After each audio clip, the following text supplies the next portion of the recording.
Toda vez que um avião decola, tem um relógio atômico trabalhando para garantir a segurança do voo. Hoje vamos entender como é que funcionam os relógios mais precisos do mundo.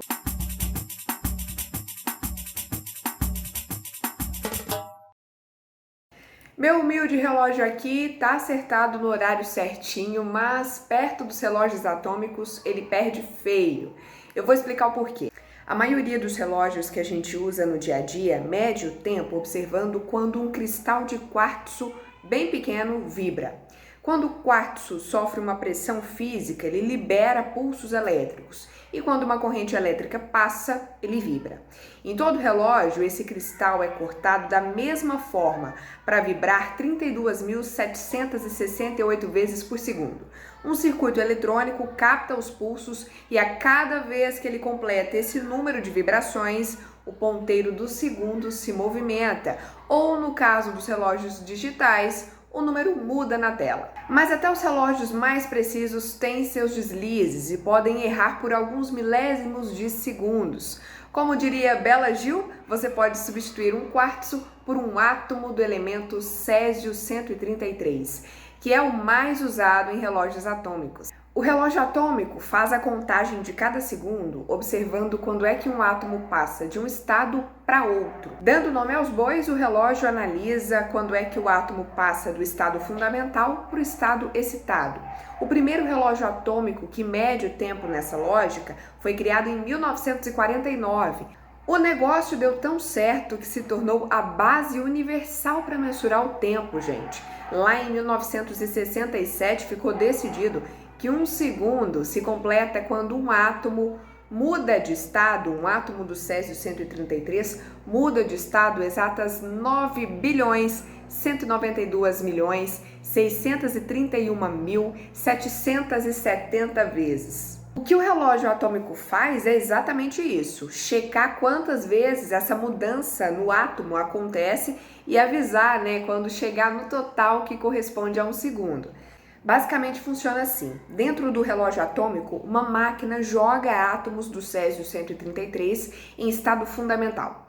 Os átomos vão parar numa caixinha onde um quartzo, aquele mesmo dos nossos relógios de pulso, ele bombardeia os átomos do césio com ondas em uma frequência de 9,2 GHz, exatamente o que os átomos precisam para sair do estado fundamental para o estado excitado. Os cientistas chamam isso de frequência de ressonância, que é capaz de mudar o estado de energia do átomo. Aí, quando aquele número gigante de átomos que eu falei agora há pouco completa essa mudança de estado, temos um segundo.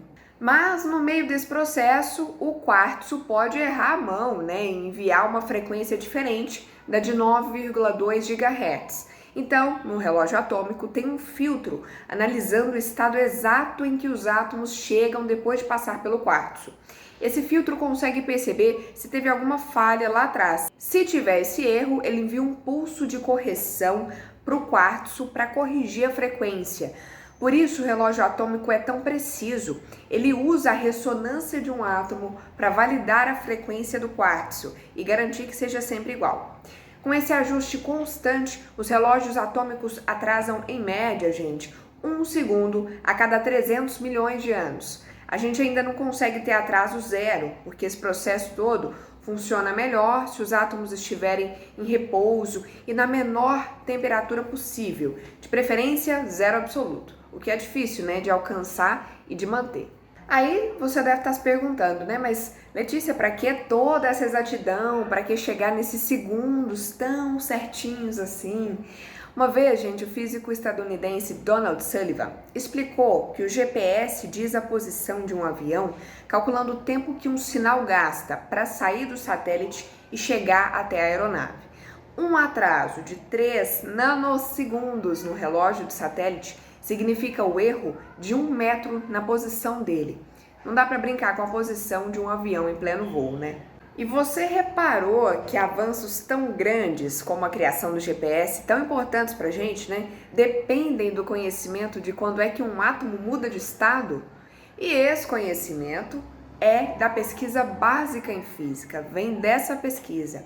Nem é puxando a sardinha para o nosso lado, não, mas na verdade a física está em tudo quanto é canto mesmo. E eu espero que você esteja aqui no próximo Doses de Física. Até lá!